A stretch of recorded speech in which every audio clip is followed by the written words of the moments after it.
और पर्यावरण, इसका बड़ा महत्व है। दोनों का बहुत समन्वय है, दोनों एक दूसरे से जुड़े हुए हैं। किस तरह से जुड़े हुए हैं तो यह राधा कृष्ण की पूजन उपासना सारी समष्टि की साधना उपासना है, सारे मानव जाति के कल्याण का ये उपासना का स्वरूप है। क्योंकि प्रधान को मानते हैं, भगवान कौन है? परमात्मा, और परमात्मा का अंश कौन है? ये जीवात्मा। तो जीवात्मा और परमात्मा ये एक दूसरे से अलग नहीं है। तो संसार में जितने जीव हैं वो सब परमात्मा के स्वरूप हैं, भगवान के स्वरूप हैं। यदि हम ये वृक्षारोपण करके सबको ऑक्सीजन देने का काम कर रहे हैं, प्राण देने का काम कर रहे हैं, समष्टि में रहने वाले चराचर जगत में अनंत कोटि देवताओं की उपासना कर रहे हैं, सारी मानव जाति की उपासना हो रही है, यानी भगवान की उपासना हो रही है, प्रत्येक जीव मात्र के रूप में, परमात्मा के रूप में देख करके। क्योंकि हम तो ईश्वर सर्वभूतेषु को मानते हैं ना, हृदय से अर्जुन तिष्ठति सर्वम खलविदम ब्रह्म।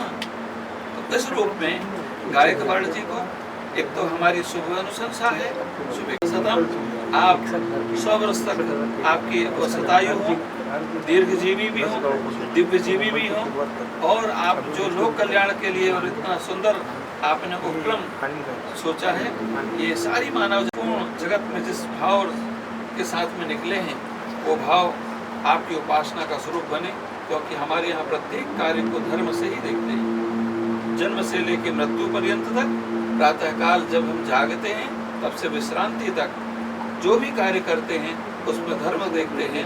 तो आज जो आप कार्य कर रहे हैं ये सब धर्म अनुष्ठान है, और हमारी बहुत बहुत शुभ अनुशंसा है कि भगवान आपको समर्थ संपन्न बनाए, आपको भगवान इतनी शक्ति और सामर्थ्यवान बनाए कि आप समष्टि के कल्याण की जो कामना के भाव आपके अंदर में हैं उनको पूर्ण करने का सामर्थ्य और उतना आगे आगे आगे और आगे बढ़ाने का आपको शुभ लाभ माँ ललिता त्रिपुर सुंदरी जगदम्बा पद्मावती आपको कृपा का अवलंबन प्रदान करें। थोड़ा हेलो, हाथ थोड़ा नजदीक में तो झाड़। हेलो हेलो, अरे दादा, हो दादा पूरा पुढे घ्या ना, क्यों खाली हो? नाही खाली नका ठेवू, थोड़ा सा हाँ सब स्वामी जी हो गया। ये साइड में आ जाओ ना, वो हमें थोड़ा सा पार्टी कैमरा हमें एक मिनट चल एक मिनट पार्टी महाराज एक फोटो खींचना, खींच लो फिर एक मिनट सब थोड़ा।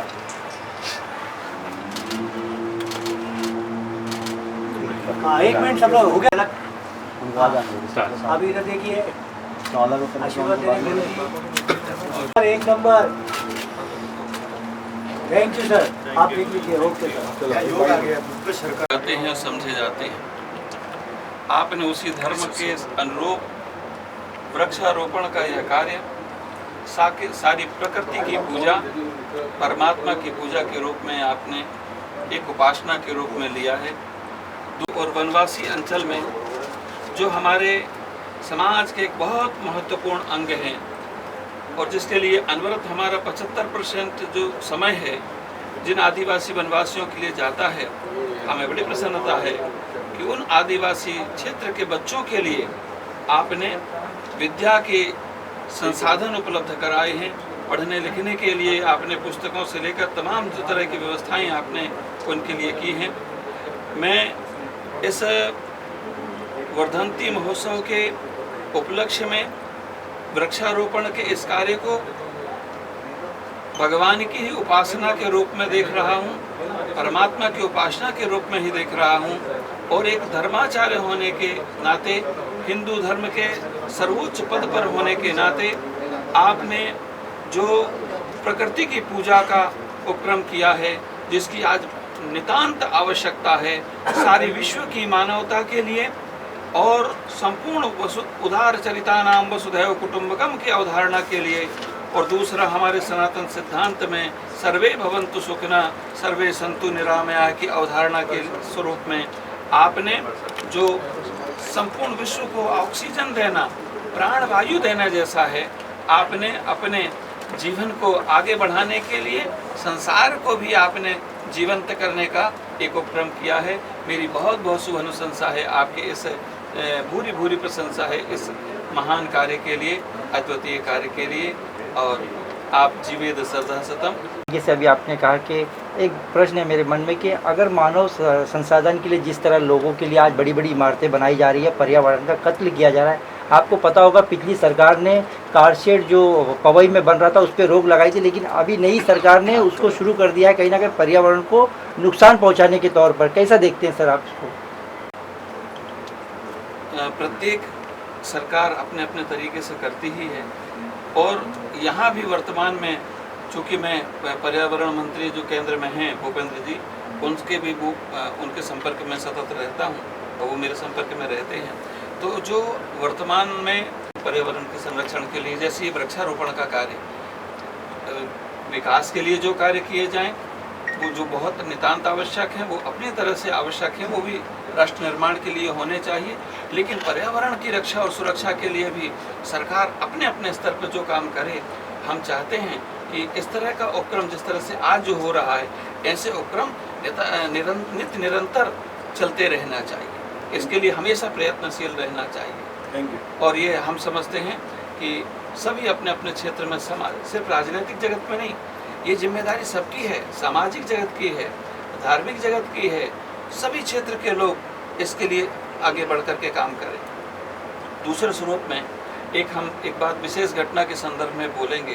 बांग्लादेश में जो हो रहा है, बांग्लादेश में जो मानवता की हत्या हो रही है, सनातन धर्मियों की हत्या हो रही है, और ऐसे समय में जब हम सारे विश्व को एक शांति और सद्भाव का संदेश देने की कोशिश कर रहे हैं, ऐसी परिस्थिति में ये एक इस तरह का वातावरण, कि अराजकता का वातावरण तो वहाँ जो है वो हमारा चिंता का विषय नहीं है, वो वहाँ की सरकार की चिंता का विषय है। लेकिन वहाँ रहने वाले जो हमारे सनातन धर्मी हैं, जो हिंदू धर्म के लोग हैं, वहाँ उनके मंदिर तोड़े जा रहे हैं, उपासना के स्थल तोड़े जा रहे हैं, उनकी धार्मिक भावनाओं को तोड़ने के साथ साथ में माताओं बहनों के साथ में कुकृत्य किया जा रहा है, दुष्कर्म किया जा रहा है। ये बड़ा चिंता का विषय है। हमने सबकी चिंता की है, और हमने सबकी सनातन धर्मियों की कहीं भी किसी तरह से हत्या हो, उनके मान सम्मान के साथ में ठेस पहुंचाई जाए, हमारे धार्मिक स्वरूप को विकृत किया जाए, ये किसी भी क्षेत्र में बर्दाश्त नहीं होना चाहिए। हम भारत की सरकार को आग्रह भी करेंगे और निर्देश भी देंगे कि वहाँ जो बांग्लादेश में हमारे सनातन धर्मी हैं, उनकी हर हाल में रक्षा करने की जिम्मेदारी भारत की सरकार की है, और उसके लिए जो करना प्रयास किया जाए वो भी प्रयास किया जाए। दूसरे स्वरूप में हिंदुस्तान के अंदर में जो बांग्लादेशी रह रहे हैं, अवैध रूप से रह रहे हैं, उनको भी यहाँ से निकाल करके बाहर किया जाए। नहीं तो वो समय दूर नहीं है जिस दिन हमारे देश में वही अराजकता का वातावरण हो जाएगा। हमारे यहाँ के उपासना के स्थल, और अभी आप लोग सामान्यतः देखते हैं, कई जगह देखते हैं, चोरी हुई, डकैती हुई, कौन कर रहा है, उसमें कितने कितने तरह के लोग, कौन बांग्लादेशियों के नाम आ जाते हैं, कई तरह की बातें आ जाती हैं। इसलिए हमारा विशेष भारत सरकार से भी आग्रह रहेगा कि इस क्षेत्र में उनको चिंता करनी चाहिए। महाराज, अभी जैसे आपने कहा है कि कई हजार बांग्लादेशियों को भारत लाना चाहती है, और जिस तरीके से आप कह रहे हैं कि सनातनी धर्मों पे अत्याचार हो रहा है, लेकिन कहीं ना कहीं जो प्रोपेगेंडा फैलाया जा रहा है बड़े मीडिया द्वारा, घुसपैठ मीडिया द्वारा, ऐसा कहीं भी नहीं दिख रहा है कि दूसरे समाज के लोग मंदिरों की रक्षा कर रहे हैं। कल भी सोशल मीडिया पे वो वीडियो वायरल हुआ, हमने खुद देखा है। तो आप कैसे देखते हैं इसको कि जब दूसरा समाज मंदिरों की रक्षा कर रहा है, हिंदुओं की रक्षा कर रहा है, तो ये बात कहाँ से फैल रही है कि सनातनियों पे हमला हो रहा है? एक जगह दो जगह कोई रक्षा कर ले वो है। आज हम नहीं करते क्या? कोई हमारे ऊपर उपकार नहीं किया किसी ने रक्षा करके। हमने पूरे विश्व की रक्षा करी है। हमने उन लोगों को भी शरण दी है जिन लोगों ने अलग राष्ट्र के धर्म के आधार पर अलग राष्ट्र मांग लिया। हमने उनको भी अपने देश में संरक्षण दिया है, और उनको आज जो जीने का स्वरूप आज इस देश के अंदर में है, शायद उस देश में जाते जहाँ पर जो राष्ट्र उन्होंने भारत माँ की दो टुकड़े करके लिए थे, वहाँ भी उनको सुविधा नहीं मिलती। वो सुविधा उनको यहाँ मिल रही है। ये जिम्मेदारी हमारी है कि हम यहाँ के लोगों को जो रह रहे हैं उनकी सुरक्षा कर रहे हैं। तो वहाँ जो हमारी रक्षा सुरक्षा कर रहा है वो हमारे को कोई उपकार नहीं कर रहा है। लेकिन जो अत्याचार हो रहा है, अनाचार हो रहा है, वो कोई छिपा नहीं है। कितने सारे हिंदुओं को पाकिस्तान से हमारे यहाँ पर आना पड़ा, कितने बांग्लादेशियों को, हमारे बांग्लादेश में रहने वाले हिंदुओं को हमारे देश में आना पड़ा। तो ये निश्चित रूप से वहाँ की सरकार को भी रक्षा करने के लिए योजनाएं आ रही हैं, वो कोई ऊहापोह नहीं है। एक कोई रक्षा कर रहा है तो उसके लिए धन्यवाद है, लेकिन जो अत्याचार हजारों की संख्या में हो रहा है कि आज लाखों लोग वहाँ पर इकट्ठे हुए हैं बांग्लादेश के अंदर में, ये भी बात आपने देखा होगा। लाखों लोग वहाँ पर इकट्ठे हुए हैं, क्यों हुए हैं? उनके ऊपर अत्याचार हुआ है, अनाचार हुआ, तब तो वहाँ एकत्रित हुए हैं। कोई वहाँ पर वो किसी को धन्यवाद करने के लिए नहीं हुए हैं कि आपने हमारी बहुत अच्छी रक्षा करी। आप समाज को देख करके आपने उसको उत्सव मनाया। 61 साजरी करताय। वेगवेगळे विविध सामाजिक उपक्रम आपण म्हणजे साजरे करू शकतो उद्देश आहे त्याच्यामागे। नाव सांगून सुरुवात करा. माझं नाव अनिल कुमार विरम गायकवाड, मी व्हाईस चेअरमन आणि मॅनेजिंग डायरेक्टर आहे. आणि लहानपणापासूनच समाजकार्याची आवड आहे आणि त्यामुळे आमचे मित्र आपले नंदकुमार शहाणे, माझी मुलं अभिजित आहे, शिवजित आहे आणि बाकी सगळी आपली मंडळी आहेत सेवाकुंडाची. या सर्वांनी मिळून एक सेवाकुंडाची निर्मिती केली, केवळ सामाजिक कार्य करण्याच्या उद्देशाने. तसं सामाजिक कार्य करताना सेवाकुंडाची जेव्हा निर्मिती झाली तेव्हा एक पंचसूत्री कार्यक्रम करण्याचं नियोजन आहे. म्हणजे शिक्षण, आरोग्य आहे, रोजगार आहे, पर्यावरणाचं संरक्षण आहे ठरवलं आणि त्या दृष्टीने आमची वाटचाल सुरू आहे. आपल्या राज्यातील जो आदिवासी घटक आहे, वंचित घटक आहे, ग्रामीण भागामध्ये पण शिक्षणाची खूप वानवा आहे, लोकांना शिक्षणाच्या सुविधा मिळत नाहीत. आरोग्यात फोकस करावं, रोजगाराच्या समस्या आहेत, पर्यावरणाच्या समस्या आहेत, पाण्याच्या समस्या आहेत, त्या सर्वावरती आपण काही ना काही हातभार लावावा या उद्देशाने सामाजिक सेवाकुंड कार्य करत आहे. माझ्या 61च्या निमित्ताने वृक्ष लागवडीचं मोठ्या प्रमाणामध्ये कार्यक्रम घेण्यात आलेला आहे. कारण असं की दोन कारण आहेत. त्या वृक्ष लागवडीमधनं पर्यावरणाचं संवर्धन तर निश्चित होणारच आहे, पण अशा प्रत्येक जिल्ह्यातनं अशा 10 गावं आहेत आणि त्या 10 गावामध्ये ज्या घराच्या आवारामध्ये जागा आहे अशा प्रत्येक फॅमिलीला 5 फळझाडं देण्याचं नियोजन आहे. फळझाडामध्ये चिंचेचं झाड असेल, आवळ्याचं असेल, जांभळाचं असेल, पेरू असेल, आंबा असेल, सीताफळाचं असेल, अशा पद्धतीचे 5-5 झाडं जे आहेत ते द्यायचं आम्ही नियोजन केलेलं आहे आणि त्याची सुरुवात पण झाली आहे. पावसाळ्यामध्ये मोठ्या प्रमाणामध्ये विविध कृषी विद्यापीठामधनं कुमारनी ही झाडं सर्व ऑर्डर केलेली आहेत आणि ते प्रत्येक गावामध्ये जाऊन जी आम्ही आयडेंटिफाय केलेली आहे त्या ठिकाणी त्या झाडाची लागवड केली. या योग्य पर्यावरणाचं संवर्धन होईल वृक्षवाढीमुळे आणि झाडांना जी काही फळं येतील त्या फळांची विक्री करून म्हणजे ज्या कुटुंबामध्ये हे झाडं लावली जातील त्या फळांचा उपयोग पण त्या कुटुंबाचा उदरनिर्वाहासाठी किंवा मग त्यातनं पण ते उत्पन्न काढू शकतात असा दुहेरी उद्देश. सर, आपल्या वाढदिवसानिमित्त काय सामाजिक संदेश देणार? नाही, वाढदिवस माझा 30 ऑक्टोबरला वाढदिवस आहे. मला पूर्ण संदेश हाच असेल की पर्यावरणाचं संरक्षण करा आणि जलसंवर्धन करा हा उद्देश आहे वाढदिवसाचा. कारण हल्ली काय झालं आहे की पाण्याचे स्रोत पण खूप कमी झालेले आहेत आणि पाण्याचं पण जपणूक करण्याची खूप आवश्यकता आहे. वनसंवर्धन आणि पाणी संवर्धन हे सगळ्यांनी करण्याची त्यांची जबाबदारी आहे आणि सगळ्यांनी ते करावं असं माझं संदेश आहे.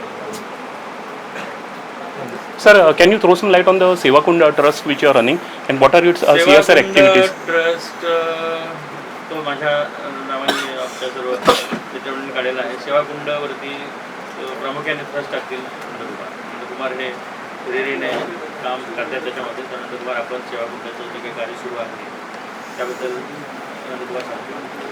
सेवाकुंड ट्रस्ट ही एक सामाजिक ट्रस्ट आहे आणि साहेबांच्या नावाने ही ट्रस्ट आम्ही मित्रमंडळी स्थापन केली. त्यामध्ये आम्ही आदिवासी भागातली जी मुलं होती त्यांना आम्ही आता 25-30 हजार शालेय साहित्याचं वाटप मोफत केलेलं आहे. सीमाडोह, मेळघाट, धारणी तिथं रस्ते पण जायला नाही अशा ठिकाणी जाऊन आम्ही ते वाटप केलं. पालघरसारखा एरिया, ठाणे, तर अशा ठिकाणी आम्ही हा उपक्रम राबवलेला आहे. त्यानंतर आम्ही वृक्षारोपणाचा 61 निमित्त एक हिरक महोत्सवी एक उपक्रम हाती घेतलेला आहे. त्यामध्ये 61,000 फळझाडांची आम्ही लागवड करत आहे. 33 जिल्ह्यांमध्ये प्रत्येक 10 गावांची आम्ही निवड केलेली आहे. त्या 10 गावांमध्ये आमची टीम जाईल, सेवाकुंडाची टीम जाईल, त्यांना फळझाडं देतील, त्याची लागवड होऊन असेल आणि आम्ही त्यांना विचारू की या याचं झाडांचं काय झालं. आणि एक वर्षानंतर त्यांना आम्ही त्या झाड जगवल्याबद्दल त्यांना एक मानधन 500 रुपये त्यांना मानधन आणि ते त्या घरच्या महिलेचा साडीचोळी देऊन सत्कार करणार आहे. असा आमचा उपक्रम आहे. आणि यासारखे जलसंचय अशी आणि वर्षभरात आता एक मोठ्या प्रमाणावर ते कार्य होत आहे. जास्तीत जास्त वृक्षारोपण करण्यासाठी आपण काय सामाजिक संदेश द्याल? वृक्षारोपण हे आवश्यक गोष्ट आहे. आता सर्व कॉन्क्रीटच्या जंगलामध्ये सर्व झाडांची 2 लाख कोटी झाडांची आवश्यकता आहे आपल्या यामध्ये. त्यामुळे आपला एक खारीचा वाटा आम्ही आमच्या पद्धतीनं उचलण्याचा प्रयत्न करीत आहे. आणि सर्वांनी यामध्ये सहभागी झालं पाहिजे आणि या कार्याला मोठं केलं पाहिजे. त्या ट्रस्टच्या माध्यमातून आरोग्यविषयक काय तुम्ही काम करता? आम्ही आता आदिवासी भागांमध्ये विशेषतः आम्ही ॲम्ब्युलन्स आता 108 नंबरला फोन केला दिवसभर कोणी उचलत नाही असे खूप अनुभव आम्हाला आलेले आहे. मोठे मोठे हॉस्पिटल पुण्यासारख्या शहरांमध्ये आहे. महाराष्ट्रातील खूप लोक गोरगरीब तिथे येतात पण त्यांना आरोग्य सुविधा मिळत नाही. मोठ्या मोठ्या हॉस्पिटलचं ते सर्व इंटिरियर बघून ते घाबरतात. तिथं डायरेक्ट 7-8 लाख 10 लाख बिल सांगितलं जातं. ज्यांच्याकडे पैसे आहे त्यांचं ऑपरेशन होतात, इतरांना मात्र काही मार्ग नसतो. असे कितीतरी लोक आमच्याकडे येतात. मग आम्ही त्यांना घेऊन धर्मदाय आयुक्तांकडे जातो, त्यांचं पत्र घेतो आणि त्या हॉस्पिटलला जाऊन भांडतो की यांचं ऑपरेशन करा आणि फंड नंतर जमा करा. मग असे कितीतरी लोकांचं सेवापूर्वक ऑपरेशन करून दिलेलं आहे. त्यांच्याकडे 1 रुपया नसतानाही हृदयाचं ऑपरेशन त्या हॉस्पिटलने केलेलं आहे. नंतर मग तो फंड त्यांचे कागदपत्र गोळा करतात, ते फंड घेतात, शासनाकडून मदत नंतर मागवतात. 3 महिन्याचा वेळ असतो, ते सर्व गोळा करतात. पण हे कार्य सेवाकुंजच्या माध्यमातून असे कितीतरी प्राण आम्ही पुण्यामध्ये वाचवलेले आहे. हे कार्य अविरत आमचं सुरू असणार आहे आणि साहेबांच्या मार्गदर्शनाखाली ही पंचसूत्री खूप मोठ्या प्रमाणावर आमची चालणार आहे. धन्यवाद. धन्यवाद. ठीक आहे, थँक्यू.